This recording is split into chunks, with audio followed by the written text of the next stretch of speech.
October 15, 1941. A Soviet army encampment, 40 kilometers outside Moscow. The wind cuts across the frozen steppes like broken glass. It's not yet November, but the temperature has already dropped to -5°C. Private Ivan Petrov stands in the supply line with 300 other soldiers, his stomach growling so violently it drowns out the sound of distant German artillery. His boots, held together with wire and prayer, are numb. His fingers are numb. But his hunger? His hunger is the only thing he can still feel. The Red Army in the autumn of 1941 is not the monolithic force that propaganda promises. It's a desperate, bleeding organism. In the first 4 months of Operation Barbarossa, the Wehrmacht has killed, wounded, or captured over 3 million Soviet soldiers. Moscow is threatened. Leningrad is starving. And here, on the frozen approaches to the capital, men like Ivan are expected to hold the line with bodies fueled by almost nothing. The standard ration is supposed to be 800 grams of black bread per day for combat troops. Supposed to be. In reality, Ivan hasn't seen a full ration in 6 weeks. The German invasion has cut Soviet supply lines to ribbons. Industrial plants that should be producing food have been evacuated eastward or destroyed. The harvest lies untouched in fields now controlled by the Wehrmacht. Stalin's 5-year plans, with all their promises of abundance, have evaporated like morning frost. Ivan chews on a piece of hard biscuit, the kind that has been in storage since 1937. It tastes like sawdust mixed with grease. Around him, men discuss rumors. Someone heard that the British are sending supplies. Someone else swears he saw American trucks passing through Moscow. These are whispers, hopes born of desperation. The Soviet Union is locked in a death struggle, and to the east, there is only vast emptiness and winter coming. What Ivan doesn't know, what none of these men know, is that somewhere in the Atlantic, cargo ships are already moving towards Soviet ports. Their holds are packed with something completely foreign to Soviet soldiers, processed meat in metal cans. An American innovation, a capitalist luxury. In a matter of months, this very substance will become as essential to the Red Army's survival as ammunition itself. But first, the soldiers have to get through this winter. First, they have to survive March 11, 1942. The port of Arkhangelsk, Soviet Union. The first American convoy arrives on the Arctic coast like a ghost fleet emerging from fog. 12 merchant ships, escorted by British destroyers, have fought through German U-boat wolf packs and Arctic storms to reach this frozen harbor. The sailors who unload the cargo are bewildered by what they find, crate after crate labeled in English, containing tin cans of a substance most Soviet workers have never encountered. Spam, spiced ham, a Hormel product that has been mass-produced in Austin, Minnesota since 1937. The story of how American spam came to feed the Red Army begins not with military strategy, but with American industrial pragmatism and geopolitics. When Nazi Germany invaded the Soviet Union on June 22,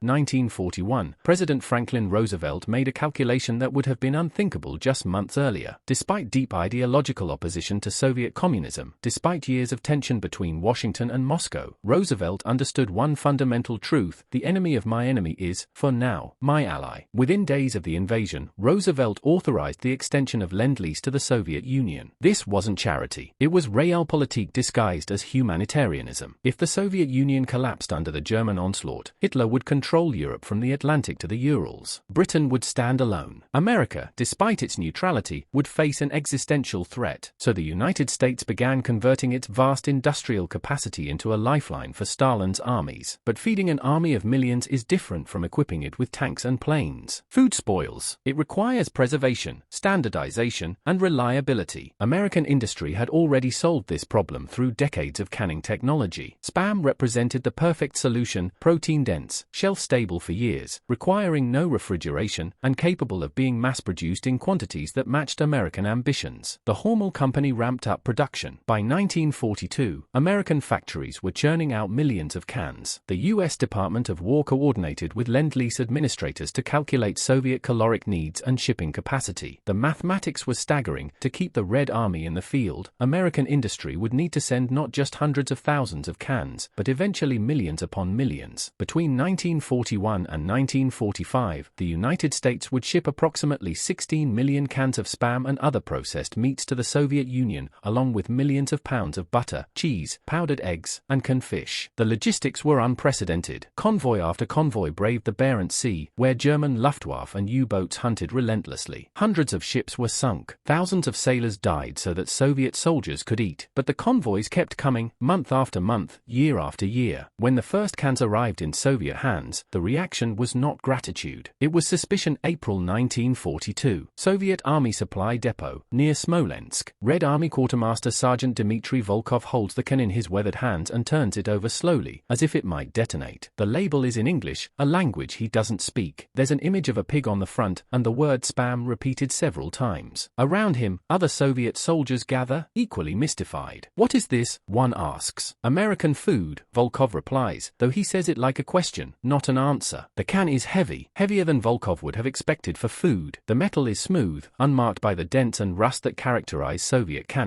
He opens it with a can opener, provided in shipment specifically for this purpose, and peers inside. A brownish paste, dense and gelatinous, with visible chunks of meat. It looks almost alive. Suspicion ripples through the Soviet ranks. In 1942, the Red Army has endured a year of catastrophic defeats. Soldiers have grown cynical, hardened by suffering. They've seen propaganda posters promising victory that never came. They've eaten horse meat in times of plenty and tree bark in times of famine. Now, inexplicably, American industrialists are sending them canned meat in quantities that seem almost insulting in their abundance. Is it poisoned? Someone whispers. This fear is not paranoid invention. Soviet soldiers had been conditioned by years of Stalinist purges and propaganda to distrust anything foreign. Germans had used poisoned food as a weapon in some sectors. The idea that capitalist Americans would simply send food out of the goodness of their hearts seemed not just unlikely, but impossible. Capitalism was exploitation. Americans were class enemies. Yet here were millions of cans, bearing witness to a contradiction that Soviet ideology could not easily explain. Officers tried to convince troops to eat the spam. The results were mixed. Some soldiers, desperate enough, cracked open the cans and ate the contents with barely suppressed disgust. Others refused. Arguments erupted. Cans were buried. Some were sold on black markets. In a few cases, soldiers were court-martialed for wasting American supplies, a bitter irony, given that many Soviet soldiers viewed the stuff as inedible garbage. But hunger has a way of overcoming ideology. As weeks turned into months, and the spam kept arriving in ever greater quantities, Soviet soldiers began to notice something: the men who ate it didn't die. In fact, they seemed to recover faster from illness and exhaustion. The fat content and salt provided calories in a form that was immediately digestible. The protein was dense and efficient. And critically, the cans didn't spoil. A soldier could carry one in his pack for weeks without worry. By the summer of 1942, spam had transformed from a mysterious foreign substance into the most coveted item in Soviet supply lines. Soldiers who had turned their noses up at the stuff in April were now trading ammunition and personal possessions to get extra cans by June. Officers noted with dry amusement that men fought harder, marched faster, and held their positions with more determination when spam rations were issued. The transformation was not just nutritional, it was psychological. Here was proof, tangible, metallic, undeniable proof, that beyond Soviet borders, a nation existed that had such abundance, such productive capacity, that it could afford to give away millions of meals to a foreign army. No amount of propaganda could hide that reality once you held a can of American spam in your hand. August 23,